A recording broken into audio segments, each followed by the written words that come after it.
Hello and welcome everyone, it's Capcan here, and today we're gonna look at our best Outlaw Rogue talent tree builds in Dragonflight. It's currently 27th of October, which means that only pre-patch hit the live servers, and that means that probably some of these builds may change to the launch of the Dragonflight, and then I'm probably gonna do like separate videos, but for now it's gonna be probably something pretty good. Oh, and yeah, and so talents, Outlaw Rogue, single target. Yeah, so let's read. The Wowhead article is gonna provide info to us. I'm gonna leave link to it in like pinned comment. I'm gonna leave links to the builds themselves that are gonna be presented in the article as well in the pinned comment. Don't forget to subscribe to my channel because there's gonna be like tons of content about World of Warcraft and some other games, and especially about coming builds, talents, guides. So yeah, don't forget it, and let's go. Here are all the best Outlaw Rogue talent builds from Dragonflight for both Raid and Mythic Plus, which includes export links. Yeah, that's great. So about the author, here my name is Forever Guy or Just Guy. I'm the current guide writer for Outlaw Rogue on Wowhead, I suppose. I raid Mythic on Mal'Ganis, but a lot of my time is spent in the Rogue Discord helping people out with their rotation, general theory crafting. So we can see that this guy is like, he raids, he writes guides, and he's probably like knows about the topic that he writes about. So Outlaw Rogue single target talent build. Due to the fact that all of Outlaw Rogue's AoE damage is sourced from Blade Flurry, more or less the talent setup remains one-to-one identical. There are a few swaps with which will be highlighted in the key talents tab right below. By the way, yes, with the talent build itself, if you're gonna like open the article, or if you're gonna look for this stuff here, you have key talents, which are one of the like main ones and that you like definitely need. There is an explanation for it, and then you can probably tinker around and tailor build a little bit more for yourself if you'd want to. But yeah, we will go and read the description first, due to the fact that all of we will first look at the talent tree build itself, and then we will look for the explanation of it. So we're taking the Shiv in our general talent tree, or is it better to do it like this? Due to the fact, let's read and then look at the talent tree probably. Due to the fact that all of Outlaw Rogue's AoE damage is sourced from Blade Flurry, yeah, we've already read that. Fan the Hammer is a new and improved version of Concealed Blunderbuss. So Fan the Hammer is when Sinister Strike strikes an additional time, gain 1 additional stack of opportunity, maximum 6 stacks, half cost. Users of pistol shot consume 1 additional stack of opportunity to fire 1 additional shot. Is a new and improved version of one of our legendary rune carving powers, Concealed Blunderbuss. Unlike the legendary, this one always procs whenever you get an opportunity rather than a chance, meaning that every single opportunity proc you get will now generate at least 6 combo points, which is fantastic. Holy moly. Okay, that looks like very, very powerful. Then we have Dreadblades. Dreadblades is 50 energy cost, 2 minutes cooldown, strike an enemy, dealing physical damage and empowering your weapons for 10 seconds, causing your Sinister Strike, Sepsis, Echoing Reprimands, Rated Bone Spike, Ambush, and Pistol Shot to fill your combo points, but your finishing moves consume 5% of your current health. So yeah, that thing we saw when we were like looking at the talent tree, and I even remember it. So Dreadblades has been added to Restless Blades.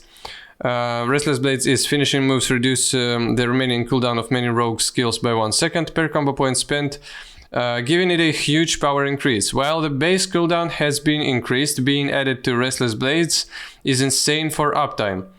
Oh, I get it. So like finishing moves reduce the remaining cooldown of many rogue skills, including Dread Blades, which is one of like, yeah, which is definitely like quite broken ability. And it will have way bigger uptime, I guess. And say for uptime, we're talking about going from 10% uptime in Shadowlands to about 50% in pre-patch and beyond. Then Greenskin's Wickers. Between the Eyes has a 20% chance per combo point to increase the damage of your next pistol shot by 200%. And Echoing Reprimand, which is our Kyrian Covenant ability are our, like previously, our capstones of choice for pre-patch with our limited talent point options.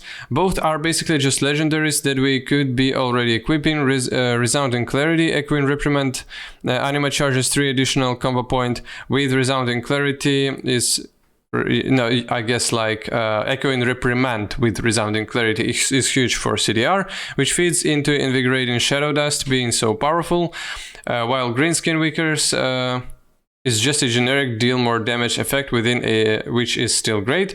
Ghostly Strike is a very powerful talent that some people really... So Ghostly Strike is strikes an enemy dealing a portion of your attack power physical damage and causing the target to take 10% increased damage from your abilities for 10 seconds. Awards 1 combo point, 35 seconds cooldown, 30 energy cost, which is quite... Yeah, it's quite massive talent for single target damage. It's a very powerful talent that some people really dislike playing, especially during pre-patch with the already super loaded keybinds needed to play the spec. If you don't want to play it in single target, drop it, and triple threat. Sinister Strike has a 10% chance to strike with both weapons after it strikes an additional time. 4 count the odds.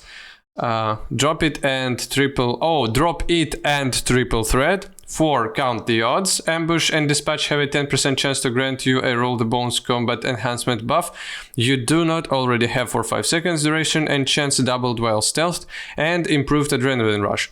Generate full combo points when you gain Adrenaline Rush and again when it ends. So yeah, if you don't like want to have additional button to play with, drop a Ghostly Strike, triple threat, take count the odds, improved Adrenaline Rush.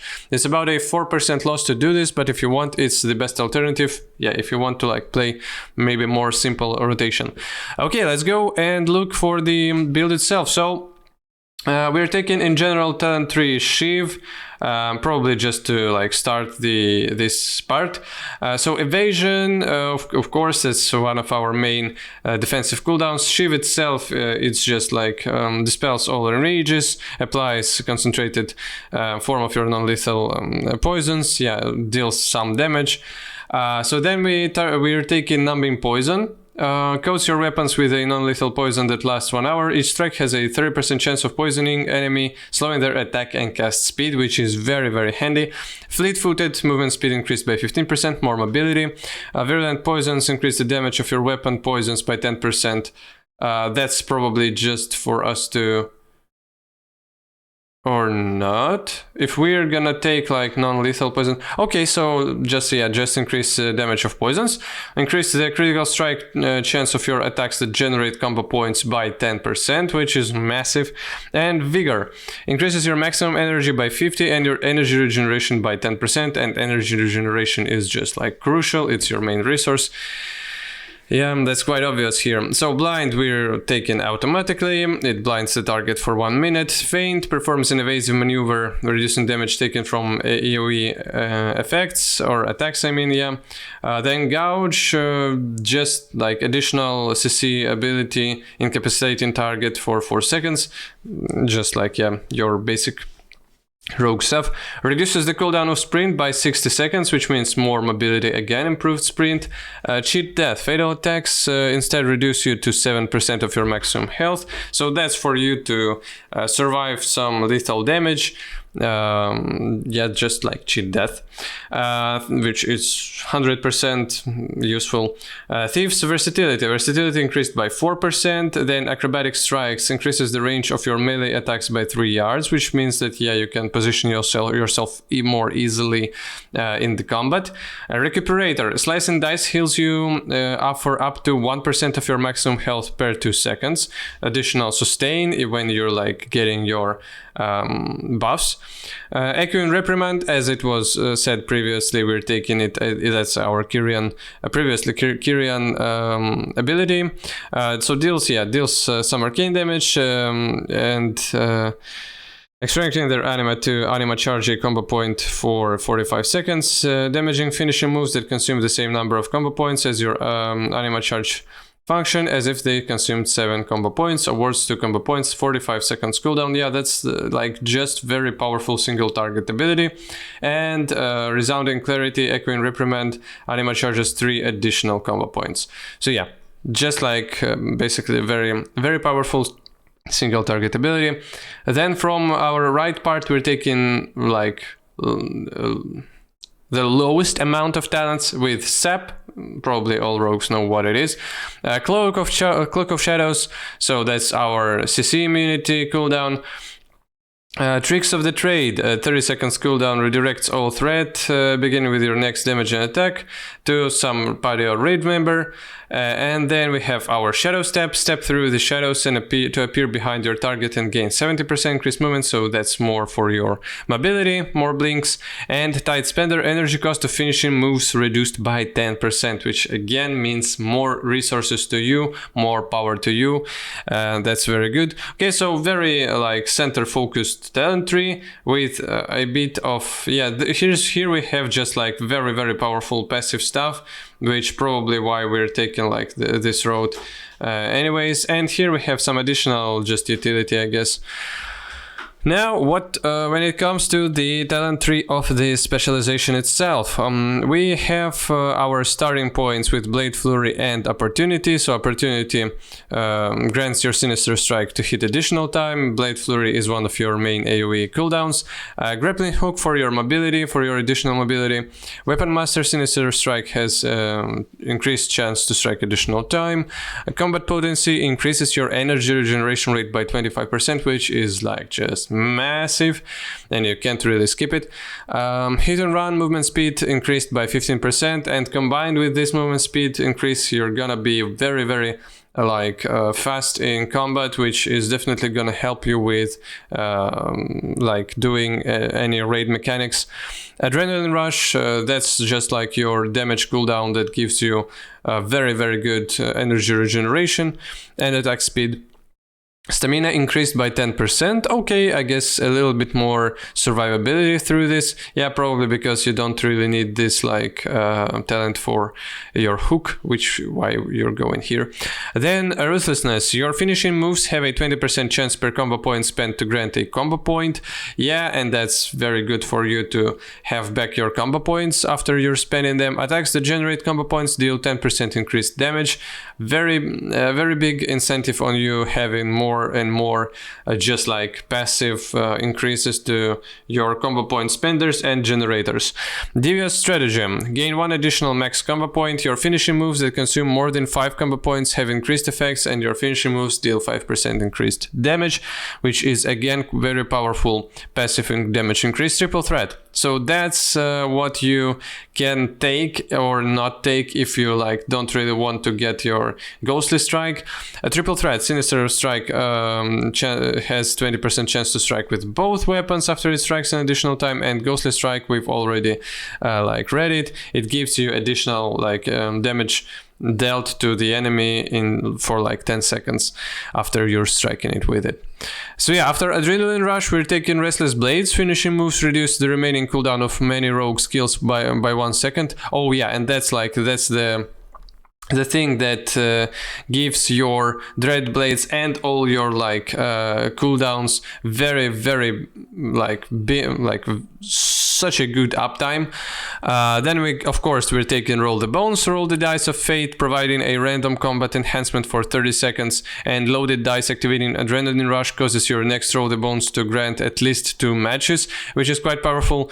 And yeah, I guess this talent or some other talent was so Sleight of Hand was it Sleight of Hand? Wait a second. If you don't want to take Ghostly Strike and Triple Threat, which are these talents, Count the Odds. This is Count the Odds. Ambush and Dispatch have a 10% chance to roll the bones, and improved Adrenaline Rush. So you're taking these two instead of these two if you don't really want an additional active button, but you will lose some damage. So yeah, then we're taking Fatal Flourish. Your offhand attacks have a 65% chance to generate 10 energy. Again, additional energy generation. Quick Draw, half cost uses of Pistol Shot granted by Sinister Strike now generate 1 additional combo point and deal 20% increased damage. Main Gouge has an additional 10% chance to strike. Dreadblades, we've already saw it. Fan the Hammer. When Sinister strikes an additional time, gain 2 additional stack of opportunity, maximum 6 stacks. Half cost users of pistol shot consume 2 additional stacks of opportunity to fire 2 additional shots. Yeah, so we saw it. And Greenskin Wickers is one of our one of our main stuff that was talked about before already. So that is your single target oriented build for Outlaw Rogue. And now we're gonna go for like AoE and look at it. I guess there's just 2 builds, one for AoE, one for like your single target, and there's not that much space. Especially like at least from like a guide writer's point of view, as I always like say, if you want to experiment, but just know the one of the most effective things that people do. But if you want to do and to do something else and try something else, just do it. You will compare results, you will think for yourself what is better for you, and then you will decide. So let's, okay, I guess general talent tree is just like 1-to-1 the same, right? Yes, so we are not really looking at it. And if we were to generalize the rogue talent tree, like outlaw rogue talent tree, let's see. A little bit less here, yeah, with left part, and more fleshed out right part of the talent tree with some additional like blade flurry talents, but not that much, to be honest. Yeah, so you're still not you're not increasing between the eyes, you're not taking those talents, you're not going into full roll the bones builds here. All right, let's see what are the changes. So we're taking Swift Slasher. Slice and Dice grants an additional 2. Oh no, let's read first. This build is a generic Mythic Plus build. You could easy just use the raid build for Mythic Plus, but this one swaps out 3 talents for ones that buff Blade Flurry a bit. Ambidexterity is a great pick, so Ambidexterity main gouge has an additional 5% chance to strike while Blade Flurry is active. Oh, okay. It's a great pick up early on in the tree due to its placement. All you end up losing to grab this is missing out on some ability related utility talent in the first threshold. Mastery has historically been pretty bad for Outlaw, but moving into Dragonflight it's a lot better. Then Dancing Steel, Blade Flurry strikes 3 additional enemies and its duration is increased by 3 seconds, is a great talent. Increasing the target cap is great, and it also helps making sure you have full uptime on Blade Flurry during trash. So yeah, like of course for your AoE oriented build you want to have your main AoE ability have bigger uptime and strike additional targets. With precise cuts, Blade Flurry damage is increased by an additional 3% per missing target below its maximum. So yeah, that's for you to just use this talent if you're like doing single target damage or low amount of targets. AoE might be the sketchiest talent of all the AoE options, but it should be good enough to use. It has good synergy with Dancing Steel. So yeah, with Dancing Steel you have 3 additional targets, which again increases damage, to which we already want to go anyway. So yeah, as you can see, there's not that much changes in here. So we're losing triple threat, we're losing our ghostly strikes, we're taking Dancing Steel here, precise cuts here, we're losing our movement speed increase, and we're taking ambidexterity. So that's all your changes in here. Yeah, and you're taking Swift Slasher, Devious Stratagem, still taking these ones.